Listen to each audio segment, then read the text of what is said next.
yeah. And oh, dang, you couldn't even comprehend.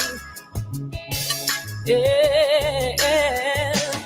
And now you feel with so much anger, wrapped in impatience. And any love you receive, it, you feel that it won't last. Yeah.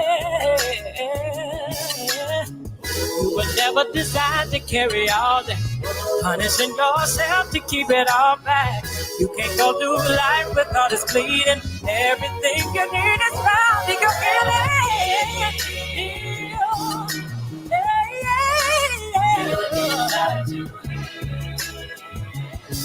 Heal, yeah.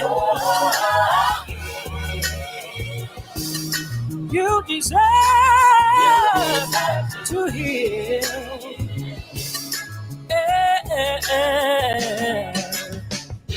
Expectations, disappointments got in the way of you choosing yourself.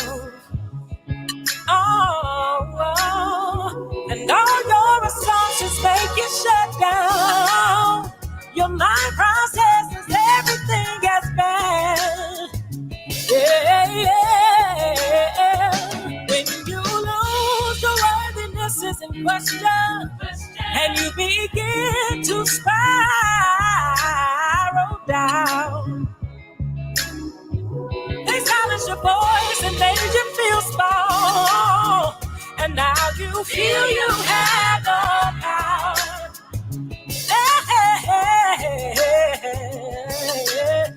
You got holes in your heart trying to escape it.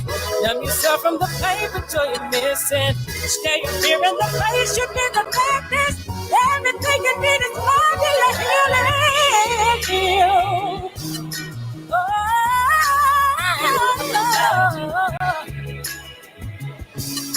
You deserve. You deserve to heal.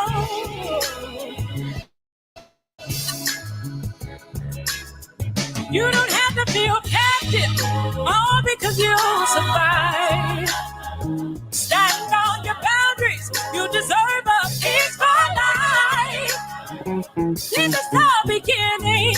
Protect your mind and soul. Let your heart grieve what you lost and let it go. Oh, you got to heal yourself along enough. It's time to heal. Oh, it's time to heal.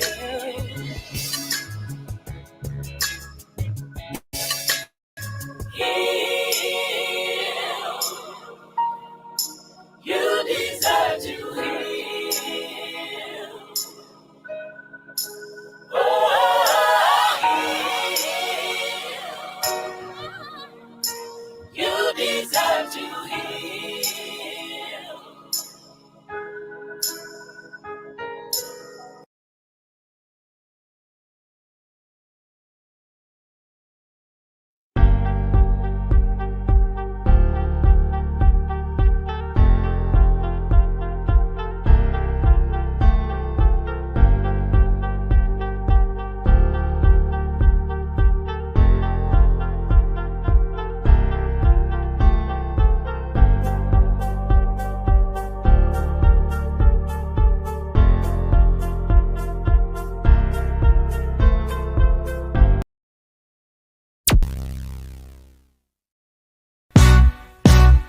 In the world that spins around, full of noise without a bound, there's a voice that's calling deep. It's Eric G with thoughts to keep. Random thoughts with Eric G, where ideas flow and minds are free. Every story, every angle, a mental journey to untangle.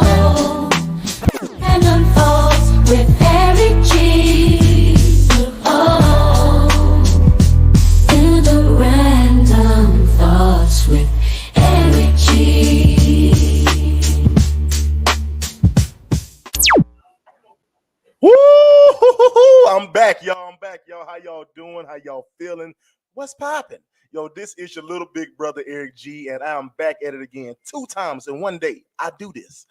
Hey, y'all, man. Thank y'all for tuning in to a brand new episode of Random Thoughts with Eric G. And yo, I'm excited, man. I told y'all this season I'm gonna keep it moving. I'm gonna keep it rolling, and just cranking out nothing but hits. Y'all, I am excited. I'm excited. I feel like when y'all watched my earlier episode, I got a lot on my chest. I spoke about my feelings towards God and my feelings towards being spiritual and everything within. I let it off my chest and I just gave it on. So I am glad to be back with this episode. If y'all didn't hear my first episode, this week I'm doing I'm doing a different theme every week. This week for me is spiritual and religious. Um, and I want to bring in people that I know that has stories to tell, and it's people that's real strong, like influences. And yo, I can't wait for y'all to check out who I got today. Can't wait for y'all to check out the rest of the week. But y'all know what I got to do first. Hey, random thought, y'all. So hey, this is my random thought for the day. Yo, so like I'm getting to the age, y'all, where I'm not young no more. I'm 35. I'm old now, y'all. And I know it's not old technically, but let my kids tell it. I'm grandpa.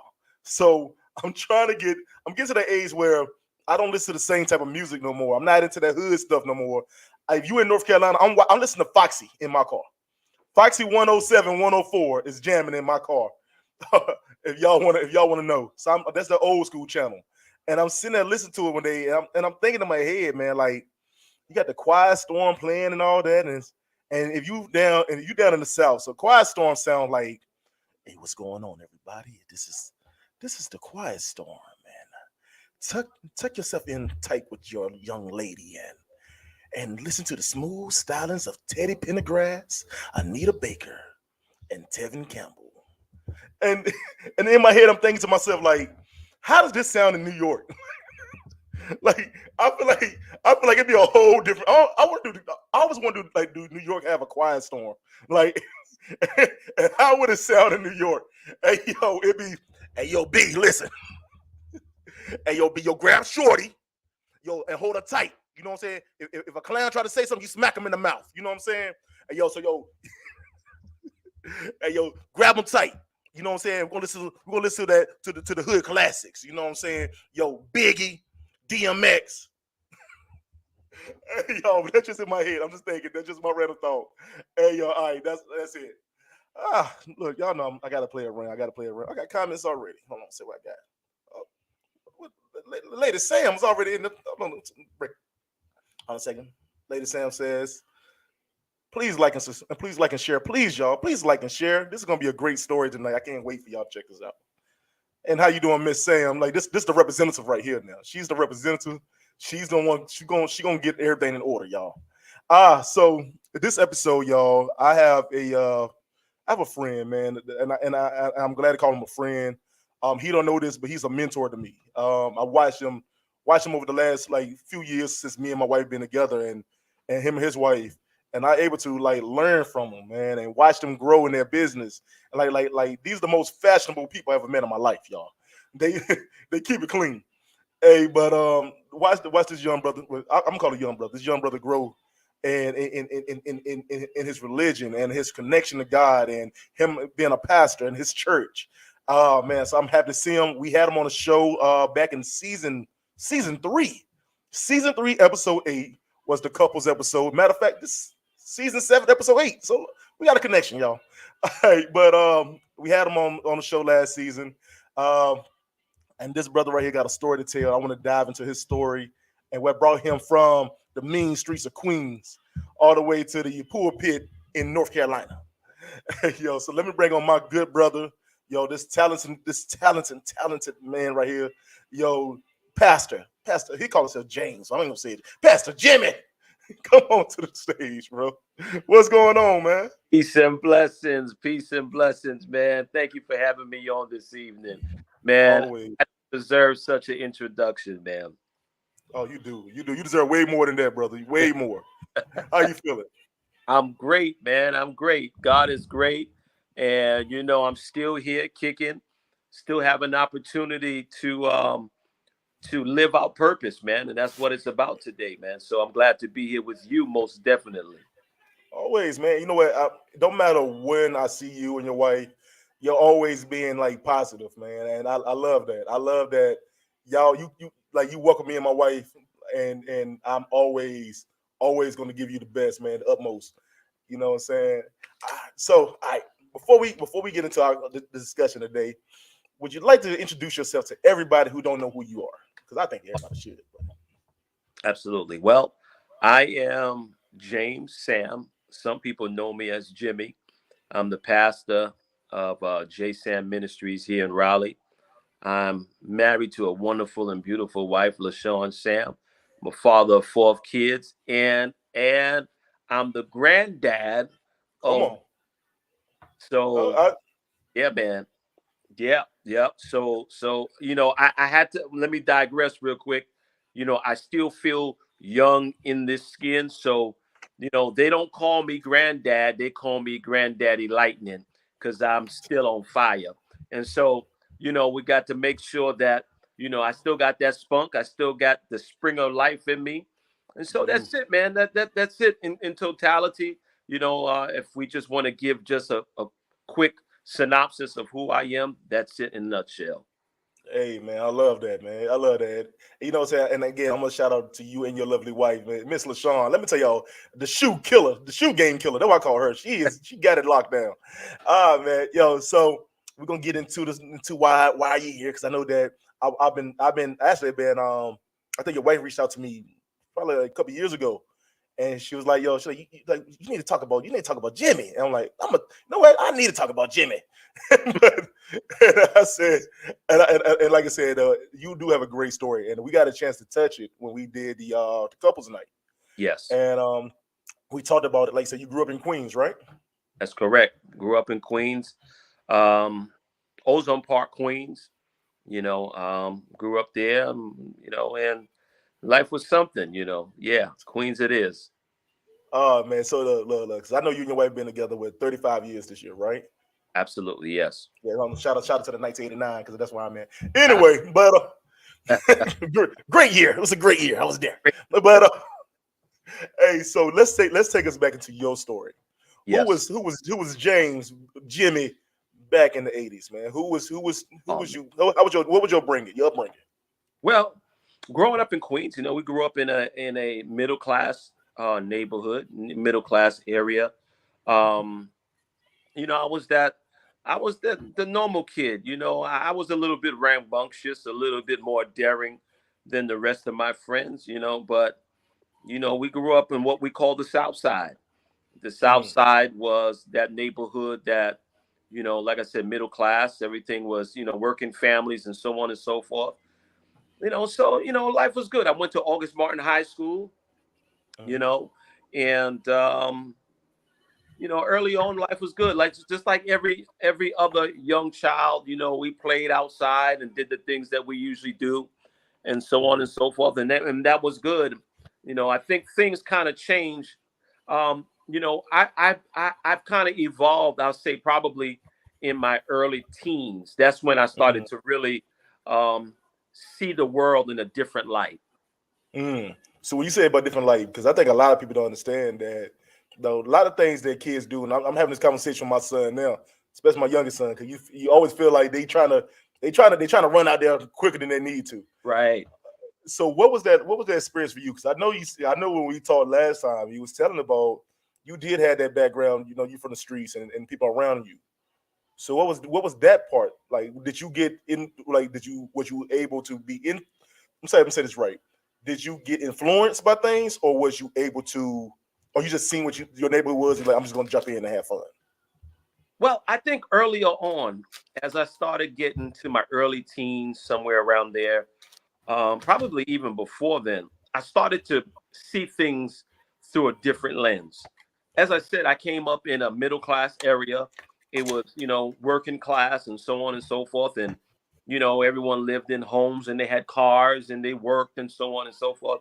But I started noticing things as I got older that, well, that house over here was the drug house. You know, if you go down the street, there's the alley, and the alley way, that's where the heroin addicts was at.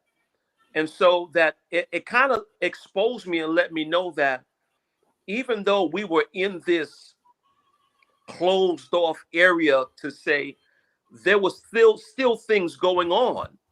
And so I started to notice that, all right, that house, the pimps live in that house, you know, and so on and so forth. So that kind of exposed me to a different uh, different look on life, and that piqued my curiosity as a young kid. I was like, oh, you know, these are the things that we saw on TV. These are the things that we saw, you know, watching Channel 5, Channel 11, or whatever it is, you know, and this was in real time happening in front of me. So, you know, early on in 7th, 8th grade, somewhere around there, that's when the crack epidemic hit. And as a young guy growing up, you know, my parents, you know, they weren't about that life. Let's just put it that way. They weren't about that life. They were straight and narrow people. They went to work and they came home, and, you know, if there was a crowd on one side of the street, they crossed the street. That kind of, you know, they were all those type of things. But during the crack epidemic, you know, when things started to jump off in New York, this is like in the mid 80s, especially in my area in Queens, you know, I started to notice the flashiness. I started to notice people in an area, in the neighborhood, that were looking good, that, you know, they had the pinstripe Lees and the shell toe Adidas and the Asics and, you know, spot builts and all those type of sneakers. And it kind of jarred me, because my parents weren't giving me that. They were like, just go to school, be a good kid. And somewhere around 7th and 8th grade, my curiosity led me into the streets. And you know what? I think it's crazy because it's weird. It doesn't matter your age, like your time frame. I feel like everybody has that story, though. You know what I'm saying? Because I think for me was, and I tell you about, this is, you know, my show is as real as you can get. You know what I'm saying? I'm not quote unquote, and I'm gonna say this, I'm not quote unquote a hood nigga. And I always say that I'm a nigga from the hood. I always say the two different things. And the reason I say that, because, like I said, I know my surroundings. I've seen drive-bys. I seen, you know, we grew up fighting all the time. We seen everything. And as much as I was trying to, like my mom died when I was younger, and I kept trying to, like, keep a value in my head. It still, in my time, was, we didn't want to look soft. We didn't want to look like, you know what I'm saying, we didn't have, like, the nicest things. And my brother got into the streets way, way, way early. And so I understand your story on that part. So what was it? So what, like, take us back to the 80s. You, like, the drug epidemic just came, and like you said, you're a middle class child, and you seeing this. Like, how was that change? What was that switch from, we're decent, like you said, this is a decent neighborhood, to, like, it's starting to get kind of scary? Yeah, you know, it's funny because slowly this thing started to just develop even in the middle class area, where you started to see, you know, where the streets were safe. You start to see people hanging on the corners, and you start to see, now, mind you, this is a predominantly African American area, you know, and then you start to see this slow traffic of Caucasians, you know, the white guy and the white girl coming into the neighborhood. Now, mind you, we are in the 80s, mid 80s. There was still a lot of racial tension going on, you know. So, you know, a mile down from where we lived at was, you know, an area called Howard Beach, you know, and that area was predominantly white. And so I grew up in a time where you couldn't go outside of your neighborhood. There was a certain circumference that you lived in. So when we started to see this influx of people coming from outside the neighborhood, it was jarring to us, you know. And so now we're starting to see traffic coming in. We're starting to see people posting up on the corners at the corner stores and so on and so forth. And some of the older guys that we looked up to, we start to see these guys are fly now. They got the bomber jackets, you know, they got the sheepskin coats, and You know, they got the fatigue clothes on, and the Timbs and all that, and we're starting to see all of this happening as a young guy, and I'm like, oh man, I want that. I always wanted that. Now, Right. we're getting hit from both sides. I'm seeing the stuff on the street, but then again, now is the video epidemic. Where videos are starting to be popular. So, we're looking at Eric B. and Rakim. We're looking at those Cool G Rap and those type of guys. So we're getting hit from both sides. And so the neighborhood's changing. I'm seeing some of the older cats, they're dressing fly. And I'm looking at myself and I'm like, man, they got the nice stuff. And I got pro kids, and, I got jeans, but they're not the new Lee jeans. And I got to share them. I got to share the pants with my brother. I'm getting the hand-me-downs and things of that nature. So it kind of led me out into the street even a little bit further. Got you. So what happened next then? Because now you see the life of going around. We're gonna touch bases, but now you see the life going on around you, and it's piquing that interest. You said the coats and the Timbs and everything. Now it'll pique your interest. What are we going? Where's Jimmy going to next? Well, Jimmy is in the 7th, 8th grade. He's at a place in his life where, I need help making decisions. But at the same time, Jimmy is dealing with the fact that his dad is in and out. His dad is not always in the home. And so what's happening now is I'm having to make decisions based on what I see or according to what I've experienced in life thus far. So that lets you know right there that the decision making is very convoluted. It is troubled decision making. I remember me as a young guy, 12 years old, 13 years old, coming home from school. And I'm seeing crack vials all over the floor. And so I wanted to make money, but I didn't know where all this stuff was coming from. I knew you could make money from it. So here I am, this little guy's walking around here picking up empty crack bottles, and I'm taking them home and putting soap in them. And putting soap in them and go hang on the corner to sell them. It worked for a little while until I got chased, and I got chased down, but I was a fast little kid back then. It didn't work for me, but what happened is, as a young kid at that age who really doesn't know who he is, what he's supposed to be doing, because at that point is when your dad really starts to pour into you. Starts to give you sense of direction, a sense of self, a sense of identity. And I didn't have any identity. I tried to identify myself with what I saw, and what I saw was the guys in the street. And so I wanted to emulate that. And so when those guys see a young man like myself who was lost without identity, I heard it said like this: if you don't have anything to do, they'll give you something to do.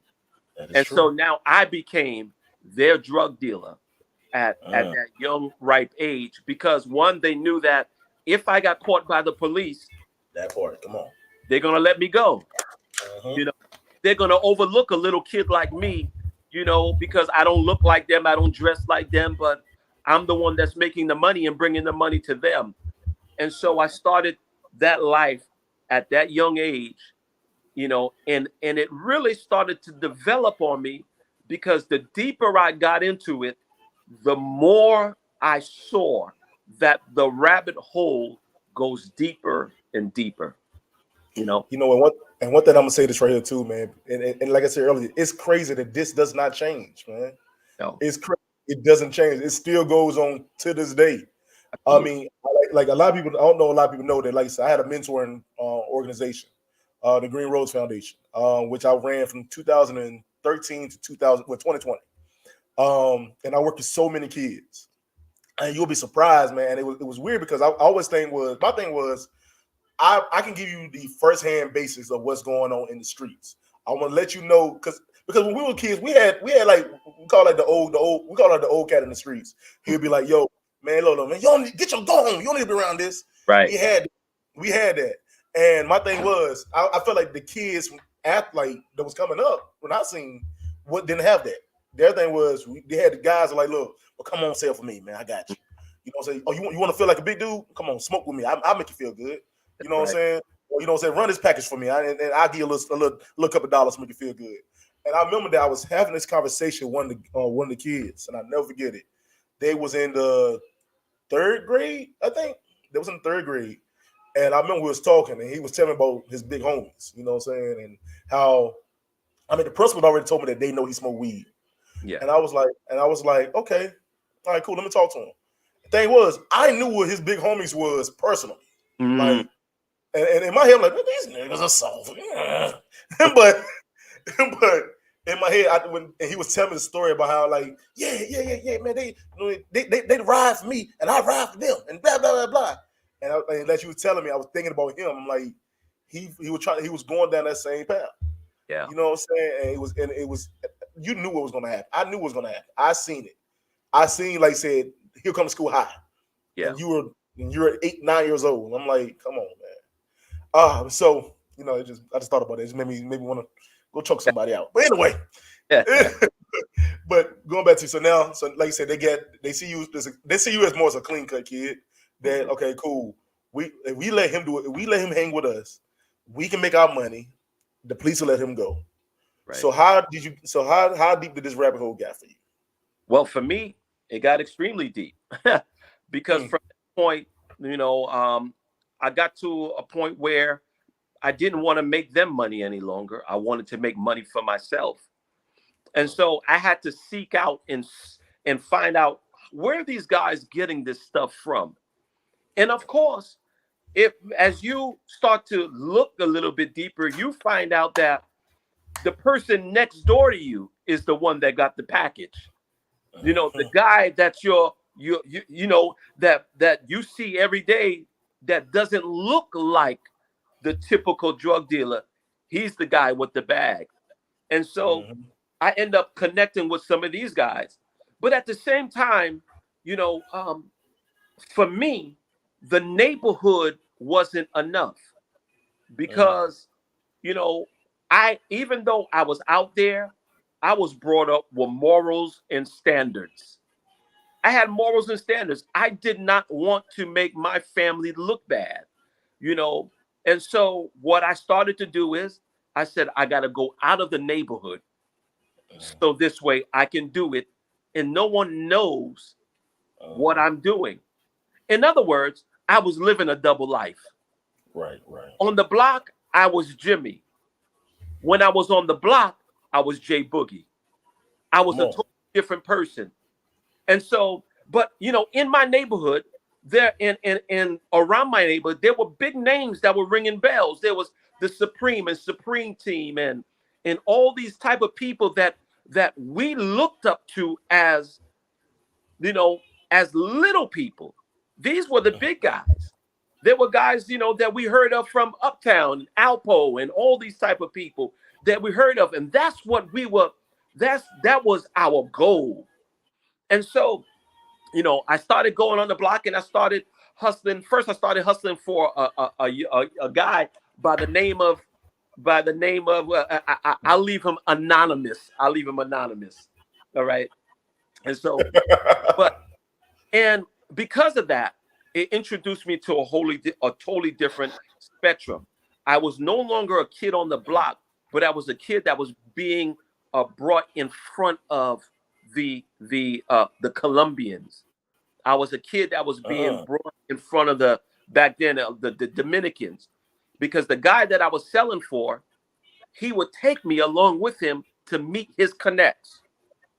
And as a result, I started to know where everything was coming from. It was coming from Spanish Harlem, And so that then segued me to start venturing out and going into those areas. and I started to become my own drug dealer, my own guy in a way of speaking. But at the same time, I think one thing that's so very important is that, you know, I still didn't know who I was. You know, Right. I was trying to fit in to a certain space. And as much as I tried to fit into it, I still couldn't fit into it. I still had to live that double life because at the same time, I'll use this as an analogy or as a way of speaking. Um, I was a drug dealer with feelings. You know, uh, You got you. you know, Got you. I was that kind of guy. You know, but ultimately things came to a standstill Mhm. around the summer of 1989. Summer of 1989, I caught my first case. Okay. You know, and sometimes when you're out there, you say to yourself, "Oh, it'll never be me." Hmm. And at that time, in 1989, I believe I was probably, I don't know, late teens, early 20s, 17, 17. Thank you to my partner in crime. You Man, I know, know she better watch. I know she got you. she remember, she know the whole story because she was there. You know, Right, right. 17 years old, I caught my first case. I had a considerable amount of drugs on me when I got caught, and I remember my first exposure to a place that's infamous that is called Rikers Island, and Uh, um, that was my first introduction to the system, more or less. uh. You know what? And like I said, man, it's crazy that you had that experience. And I feel like, and I think New York is a different beast than it is down in the South. Because I feel like everybody from up there will come down here to hide away. So that's what always was told. Yes. But you know what? I wanted to still learn your story because it kind of put me in mind like my brother. Like I don't know, I think you met my brother before, and he was like you said he was in the streets way early. After my mom passed, he went to a different path. You know what I'm saying? And we was talking about it all the time, just like you was doing now. And it was crazy. He made it on two flip sides with my brother. When he was home, he was still that goofy. To this day, he's still that goofy, playing big fat dude. I remember this is my brother. And he play all day, and then as I started seeing the change in him, but he came from that big goofy dude to like, he a slim dude now, and he got all the new clothes now, and Yeah. I was like, oh, I want to be like my brother. And I remember that I got to a place where I wanted to wild out too. And I Yeah. said, well, I'm a wild out too, man. Look, I'm gonna smoke a little something here. I'm gonna do this, that, and the third. I'm gonna join the game. Yeah. Stupid decision, but but I remember when I did it. I remember my brother my brother was already in the street, so he knew Mm. all this stuff before I even did it. And I remember that he called me one day, and I'm like, I had about maybe like 15, 16. And I remember he called me one day. He's like 22, and he called me. He was just cussing me out. I mean, I bet never see you on here. I bet never. And I was thinking about it. So I was thinking about it. And at that time, I was more scared of my brother than my dad. I Mm. knew my brother didn't play. So I was like, so I knew they kind of like shoot me. I was like, man, I Yeah. can't go. I can't jump nobody this weekend, y'all. I gotta go home. Yeah. but Yeah. but so what was that? So I know before we got into the story, you going to Rikers. Did you have any influences around you at that time that was maybe like, even though it was in the game, was like, look, hey man, look, maybe you should step back. We know you come from a middle class neighborhood. You know what? Unfortunately, I didn't. You know, as a young guy, I was, oftentimes, as I said, my dad he was kind of in and out, Mhm. and at that point, I think I was really looking for someone to mentor me. I was really reaching out, but I didn't have anybody, and the people that were there, they were of no good, you know, and so, oftentimes I would, you know, when I'm on the block in my neighborhood, I would hang around my friends' dads, you know, and I would go around them and, you know, because I don't know, I think at that point I was really looking for something, but at the same time, they had their own families, they had their own children to worry about. And so it kind of just put me in a position where I started to just go further and further out into the streets. Right. You know, after catching that case, and without any mentors or anybody around me, the offer was, because the amount of drugs that I had on me was 12 to 25 years, you know. And at that point, even though I was a first time offender, Uh-huh. I got a lawyer, and my parents got a lawyer for me, and we fought the case, and it was my first time, and they used all those things, you know, and by the grace of God, I was able to get 5 years probation, Uh-huh. you know, um, and you know, at the onset, I was so happy about it, you know, but I got 5 years probation over my head, and I got the streets that are calling me all at the same time. Uh-huh. And it becomes very difficult because there are influences coming from every direction. I got the drug dealers, the people I used to run around with, that's coming to the house looking for me. Hey, where's Jimmy? Where's Jimmy? Come hit me up. Blah blah blah. We making money and all this kind of stuff. And um, I got that influence, and then I got we smoking, smoking and drinking, and then I got a young girlfriend who was pregnant, you know, and all of those things that are going on. And even though I know that I got 5 years probation that I've gone, I find myself back into the streets doing it again, and after that, um, of course, the rubber meets the road not too long after that, and I catch my second case. After I catch my second case, a lot of my dreams and aspirations literally went out the window. So let me ask you a question real quick. Get back. You did touch base on a little bit of Rikers Island. Yes. Oh my God. So let's dive back into that one, man. Because I was thinking, because we know what Rikers Island is on TV and watching the shows and all this, but you experienced. What was your experience there? Well, I'm gonna tell you what. Everything you see on TV is exactly what it is on Rikers Island. I went into the wildest building, or one of the wildest buildings on the island, which is called C-74. C-74 is considered the adolescent house. The adolescent house are young, wild, Black, Latino teenagers that have no pause. They don't have a pause button. I come into the system at a time where there is tension between Blacks and the Latin kings. And at that point, there's a lot of robberies, a lot of slashings, and so forth. I'll never forget the first night that I get on Rikers Island. I believe I was in this called Mod 8. Mod 8, I believe, had about 50 beds inside there. And that evening, they were lighting some of the kids, some of the, I'll say softer kids, but some of the kids that was there that wouldn't fight back. They were lighting their feet on fire. The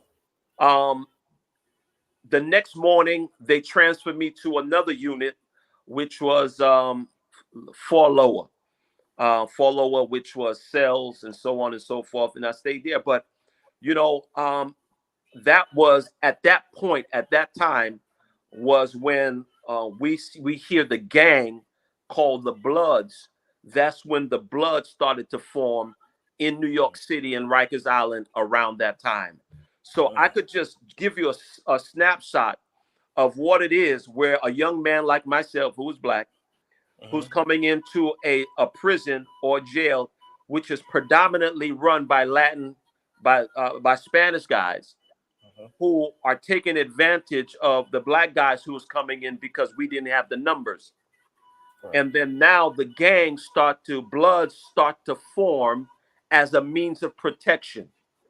And so now you have no other choice, but to be a part of it, because if you're not a part of the gang, you are left prey. By the grace of God, and I'm going to say this, I didn't want to be a part of it. Even though it was given to me, even it was offered to me, I decided to stand 10 toes down and just stand my ground as an individual. And of course, there was a lot of different things. You had the Muslim, the 5%ers, and all that kind of stuff, And so that's how Rikers Island was like. Rikers Island was wild.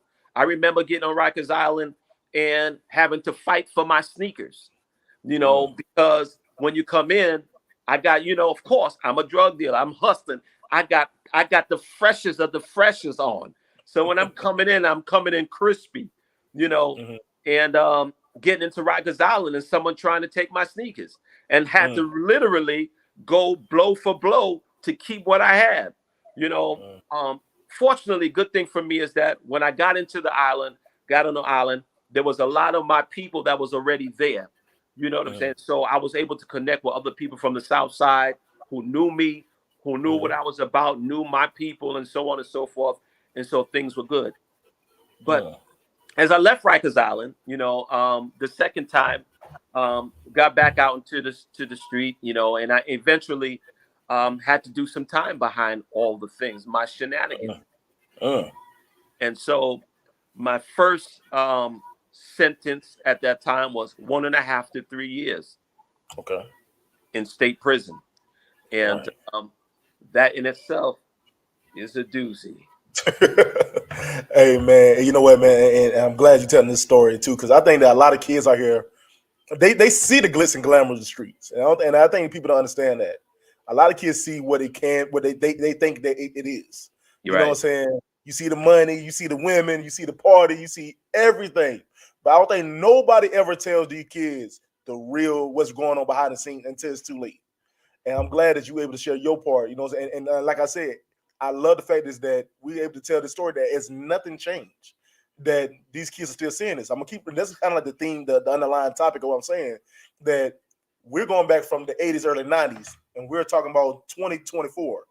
Right. This is still going on today. That's right. You know what I'm saying? And with you, so now you back out. You got out the first time. You went back on the streets. Now you went.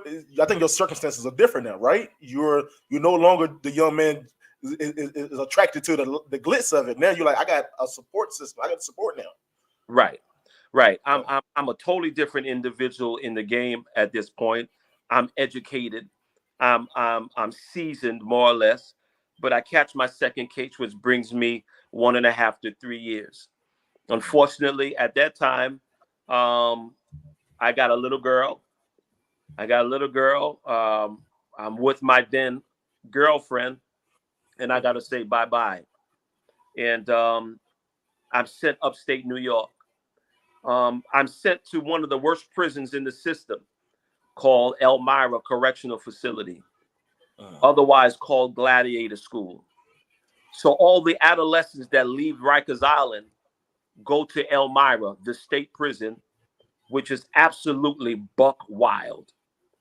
When I get up there, I see you see the prison shows and so on and so forth that you see on TV with the prison bars and, the metal bed and the toilet that's stainless steel with the sink attached. That was my life. I get inside this particular facility and I'm like, oh my God, hundreds of people. I'm on the 5th tier. I believe it was the 5th tier, 5th level. And I'm in for a time of my life. Come on. While I'm in there, shout out to this young man. While I get in there, I'm in processing. I'm probably my first week or two inside the system. And I got a homeboy of mine by the name of Alex. Alex is downstairs on the flats, which is like the 1st level. And he's on keep lock because he keeps on getting in trouble. Basically, he can't come out of his cell because of whatever jumped off, And Alex sees me and he sends me a kite. A kite is a message. But mind you, he's on the bottom floor. I'm on the 5th floor.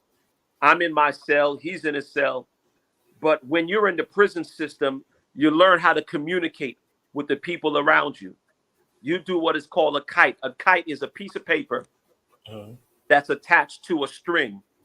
And you slide it out of your cell and you slide it to the next cell and you tell them, listen, I got my boy up on the 5th floor. I need you to send a kite to my boy on the 5th floor.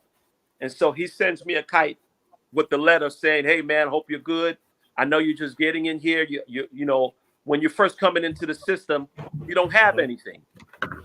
So Alexander sends me, at that time, I used to smoke cigarettes. So he sends me 2 Newports, 2 Rollies. Now, I don't know if many people may not know what Rollies are, but Rollies is when you roll cigarettes out of tobacco. And so I got 4 cigarettes, and then he sends me 2 matches, right? And so here I am. I'm in my first prison stint in Elmira, and I'm trying to figure out how am I going to smoke 4 cigarettes with 2 matches. And, Gotcha. I start to learn a little bit about the prison system. You know, what to do, what not to do, what table to sit, what table not to sit, what part of the yard do you walk, what part of the yard you don't walk, you know, things of that nature, who you talk to, who you don't talk to, those type of things. I realized that the prison system is a community in itself. And in order to survive in the community, you got to know how to flow and who to be around and so on and so forth. So by the grace of God, if we fast forward, you know, they just introduced a program in the facility, which is like a military program. It's called SHOT. Right. By the grace of God, I'm able to get into that program, and I get out probably somewhere around 8 to 9 months into my sentence. Okay. And I'm fresh out. All right, so look, you know, catch it off. I'm gonna break this up into segments, y'all. Y'all got to see how we do this. And I love this right here. And so, how long was the difference between that first stint you had, which ended up giving you 5 months probation, 5 years probation, to this one? You said 1.5 to like 3 years. How long was the difference in between those times? So the first time time, I got arrested this time. Yeah, the first time I got knocked, you know, or I got locked up, you know, I probably spent maybe about a week in jail. You know, a week, if not maybe less than that. You know, as a first-time offender, they don't really keep you long. Plus, I was considered an adolescent at that point. The second time around, I'm getting ready to become an adult. I spend a little bit more time. I go through the system a little bit, but I'm not in there long. But after I get out on bail, I go back and forth to court. We go back and forth to court. It's a matter of months, and then eventually, you know, I got to pay. And I got to pay the system, and the system gives me a 1.5 to 3 years. Stay in prison for about 8 to 9 months, and then I get released on the program, and I am on parole at that point. And how long was the parole at that time, like for you? So the parole at that time was 3 years, right? So I had to stay on for 3 years. So when I get out of prison, you know, my mindset is a little bit differently because the program that I was in, its objective is to give you some direction, break you down and rebuild you, give you identity, things of that nature. And so when I go through this military type program, I come out, I got a different mindset. You know, I'm making my bed up. I'm doing military corners and all that kind of stuff. You know, I got a little bit of hyper glow because, you know, I've been working out and whatnot. I come back, I got a little bit of muscles on me. I'm feeling good and all of those things, you know. And so at that point, my dad, my mom, they have a conversation with me. They said, listen, you need to do something for your life. You can't continue to go down that road. Have you thought about going into nursing? Nursing at that point was booming industry. It was just popping. I said, I'll do that. You know, so I went to school for nursing. Went to school for about 1.5 years. After about 1.5 years, I graduate. I got my degree in practical nursing. And I go into the nursing field. So the tables have turned. Yeah. tables have turned, and now I'm working in the nursing field, and and life is doing pretty good, and and so I tell my girlfriend at that point, I said, look, why don't we just, why don't we move to North Carolina? Uh, And she was like, yeah, let's go down there. So, we moved to North Carolina. We come to Raleigh, mhm. and I said, what happened was, I told my girlfriend, I said, listen, go to Raleigh. I can't go because I'm on parole. Yep. I can't go, but you can go scout out everything and, find an apartment, and I'll transfer, by the time everything is done, I'll be done with my parole and so on and so forth. And she goes to Raleigh. She checks out, says she comes back. She says, I got a nice townhouse. It is nice. It's everything. So we get up and move, and we move to Raleigh. We moved to a street called Bragg Street. Okay. Now, many people who may not know what Bragg Street is, but Bragg Street is smack dab in the hood. And it seems like life is doing a repeat. So we're there. We're doing a lot of the things that I used to do, but I'm in a new state now. And so I hook up with some of my boys who used to be in New York, who are now in Raleigh doing it. So we make a new connection. So let me say, I'm sorry to cut you off, but let me say this real quick. So, and this one thing I want to emphasize on this right here too. Where was your mindset at through all of this right here? Because, like you said, you became a changed person after you left the program with the nurse and everything. But who were you mentally at that point though? But by the time you get to that point, well, look, we got to back it up. Who was you? Did you break down, get back together? Who that now you get into James now, but because you grown man status. Now you ain't J Bug no more. Like who is you now? I'm a person, I'm a young man who is maturing slowly. I got responsibility because I got a young girl now. I got a girlfriend, and I got people coming into my life who I know. I'm in a new place. I'm in Raleigh. I don't have anybody here but my girlfriend, my daughter, my mother-in-law, and those, that family, but I don't have anybody. So, I'm trying to navigate, but the power of influence is so strong,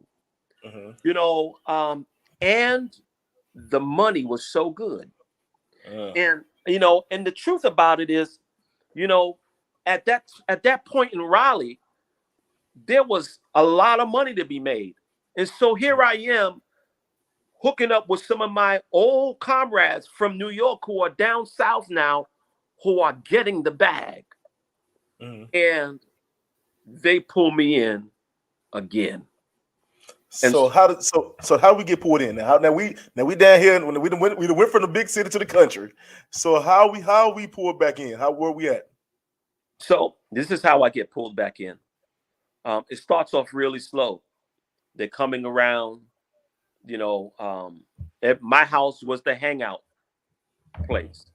So everyone's coming to my house. This is where we drink. This is where we smoke. This is where we party. This is where we play music, and so on and so forth. And one of my friends come around and he lets me know that, listen, I'm getting the bag. This is what I'm doing. And he shows the money. He got the jewelry. He got the car. He got everything. And he says, look, I'm coming. I'm in Durham. I don't have any connections in Raleigh, but you guys know Raleigh. So we connect with him because he's the connect. He's the connect coming with the stuff, but we have the influence on the street.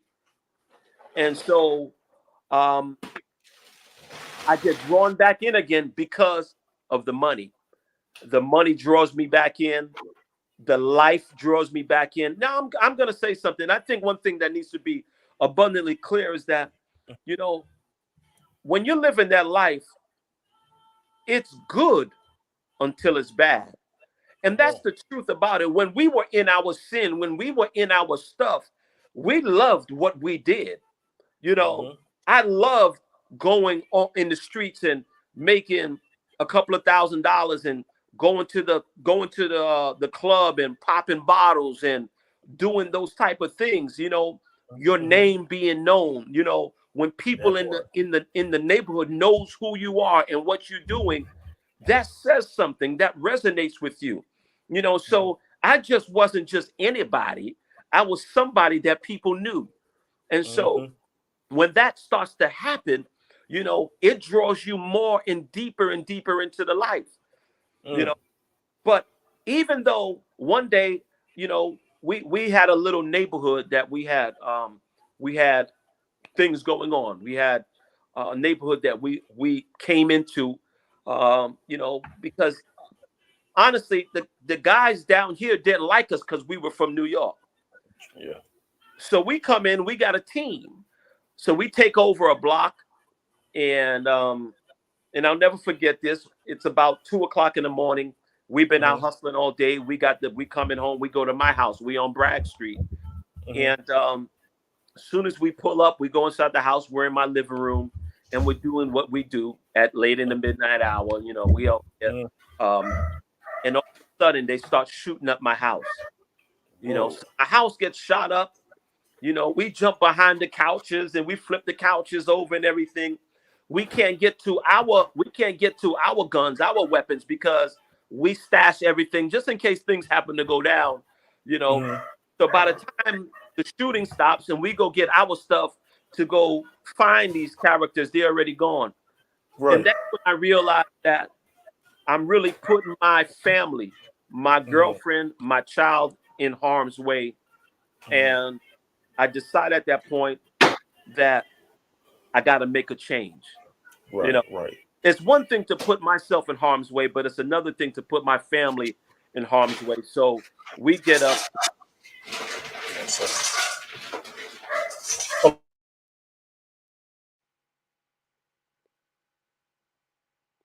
Well, my son feeding his dog. All right, we got it. I can hear you now. Can you go back? Yeah.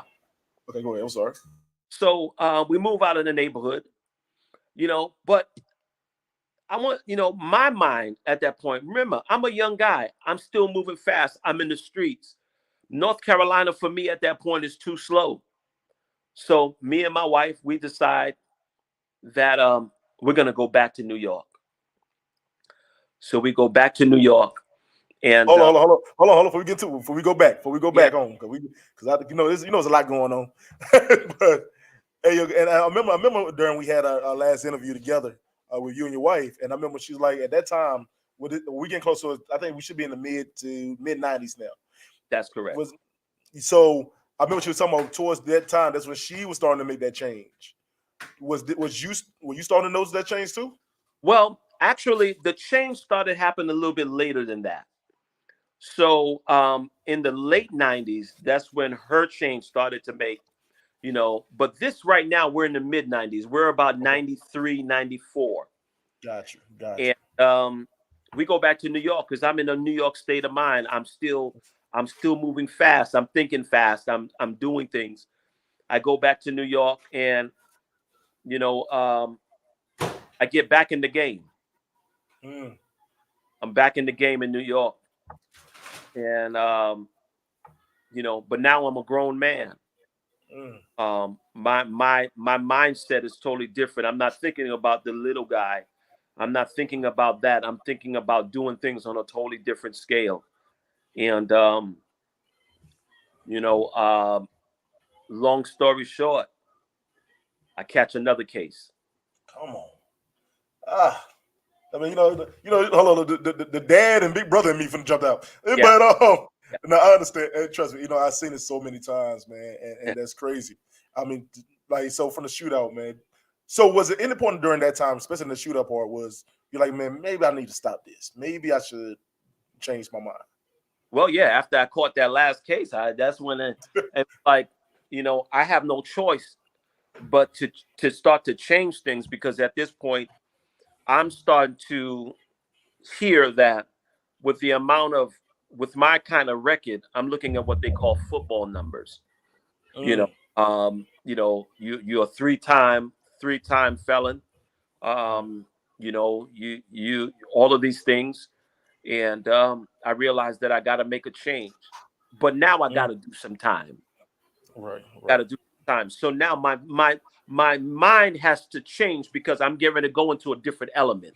So when you got back to New York, I just take you back a little bit. So when you Yeah. got back to New York and you say, you know what, let me get back out here because I still got to make. And again, like I said, your mind, why you doing it now, the reason of doing it now is different than the beginning.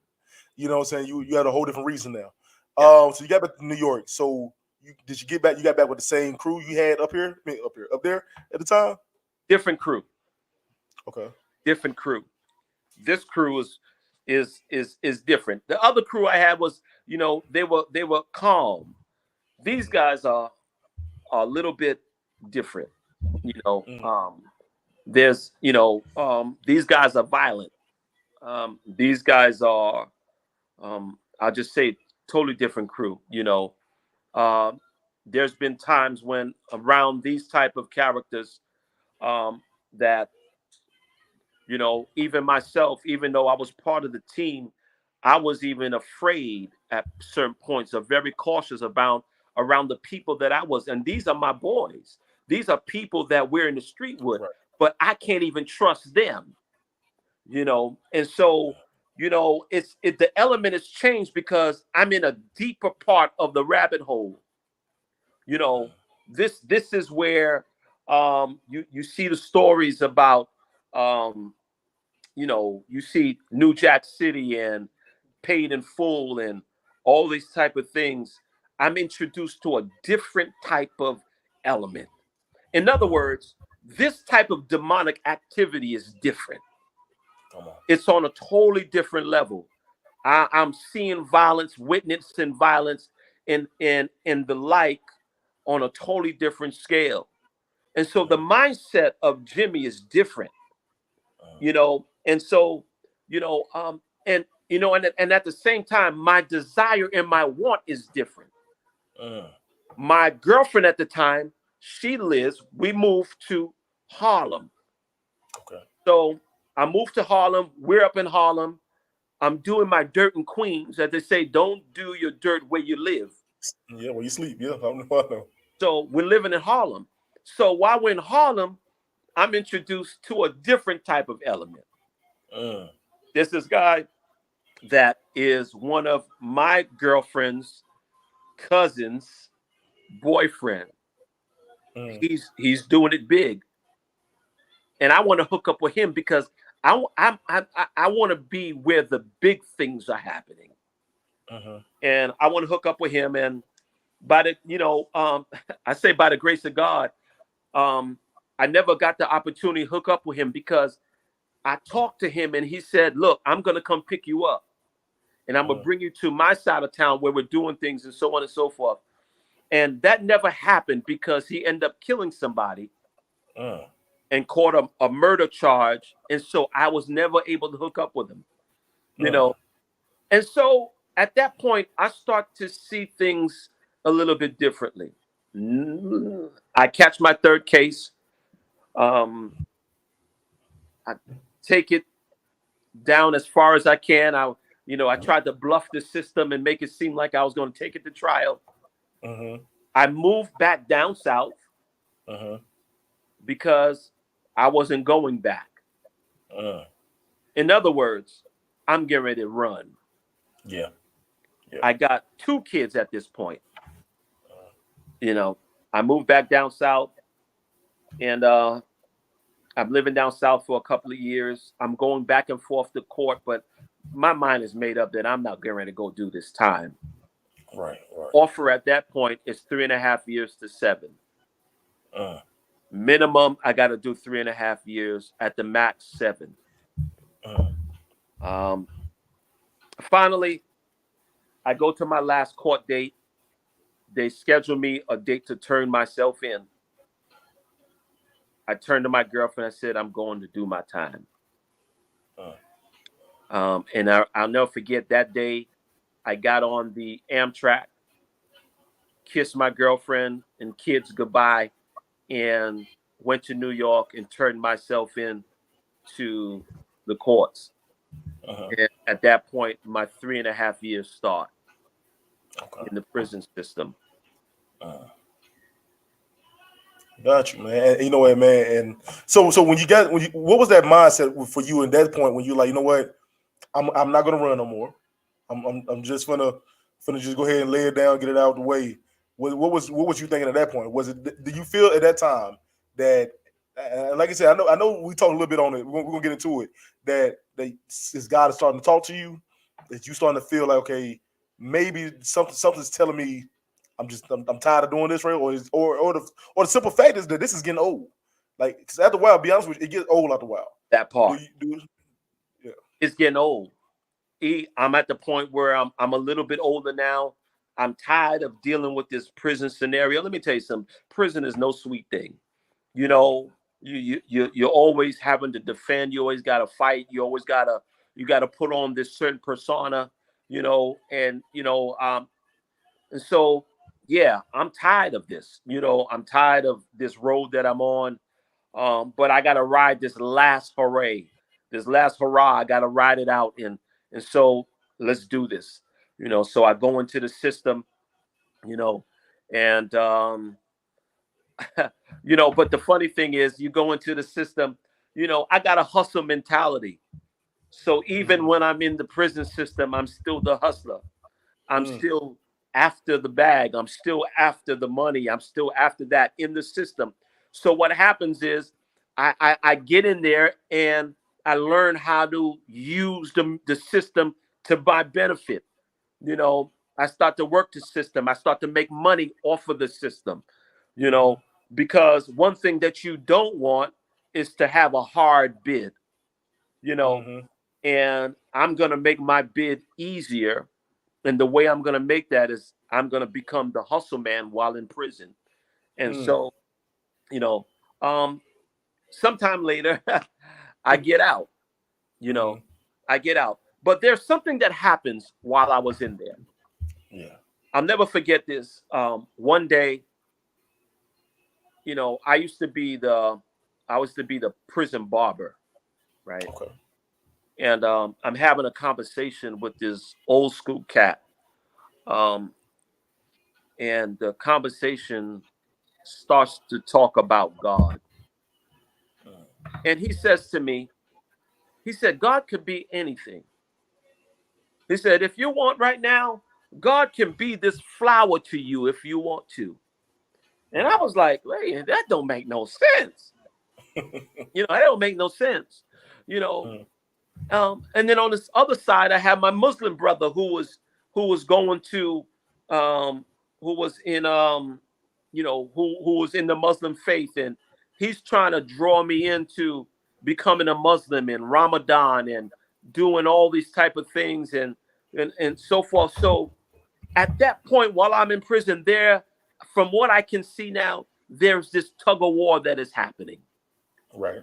Where and there is a certain curiosity that then becomes more and more intense as I'm going through this bid. And it kind of dissipates because by the grace of God, I get what is called work release. Okay. So 2 years into the bid, I get work release and I come out. And as I come out, I'm maybe about 225 solid. Been in prison for a while. I come out and I'm shining and everything like that. And, one of the stipulations are when you get out, you have to work. But, sometimes you're always trying to outsmart the system. Yep. Lo and behold, I get caught up for a parole violation because I didn't have a job. Come on. I go back into the system.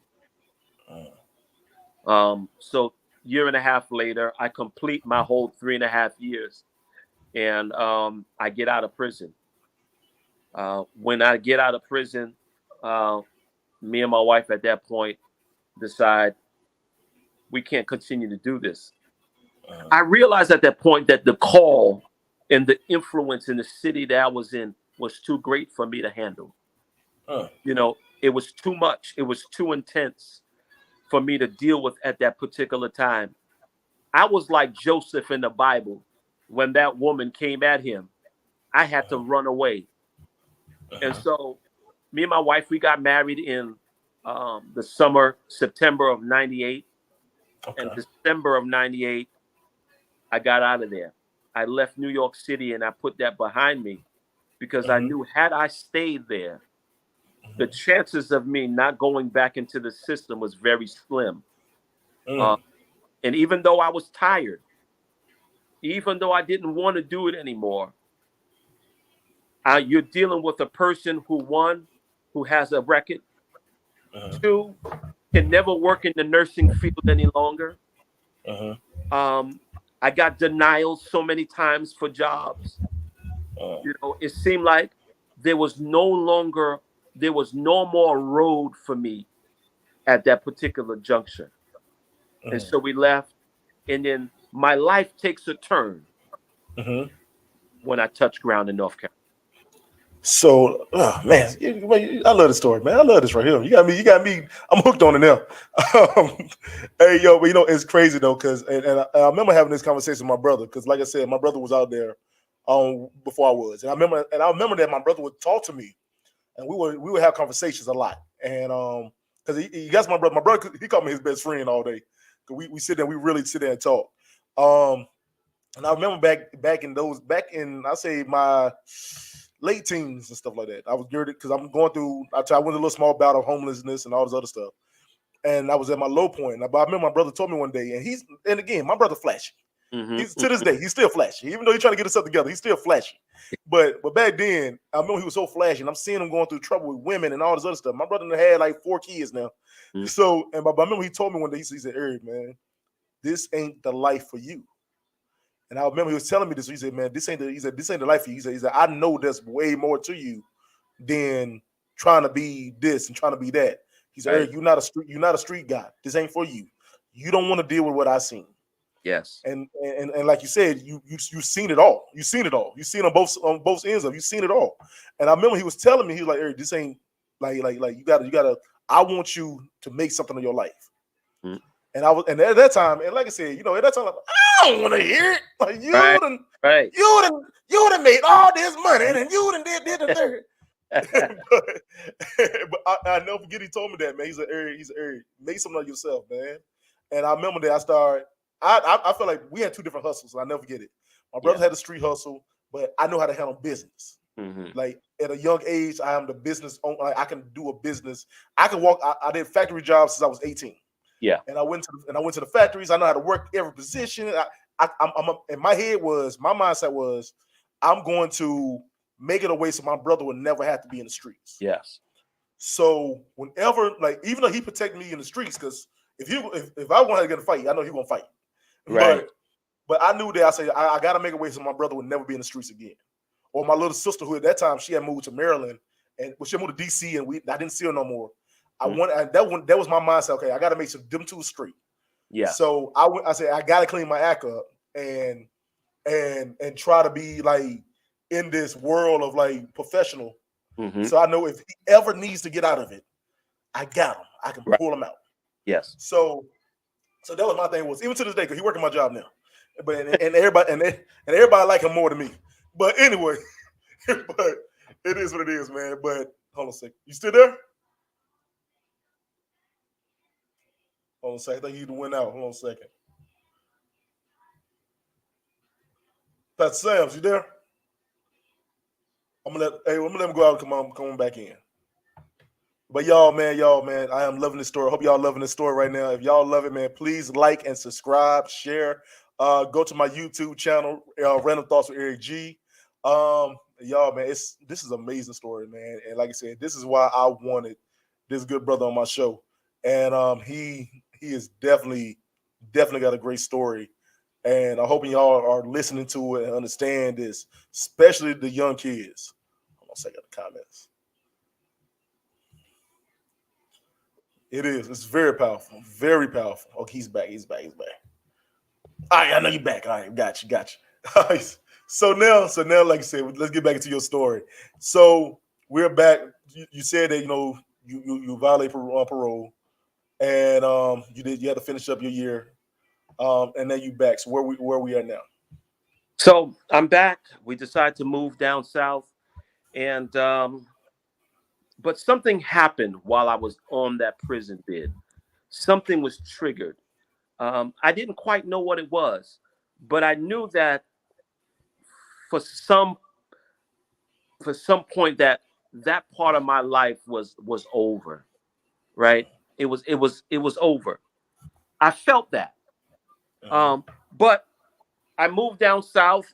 This is 1998, and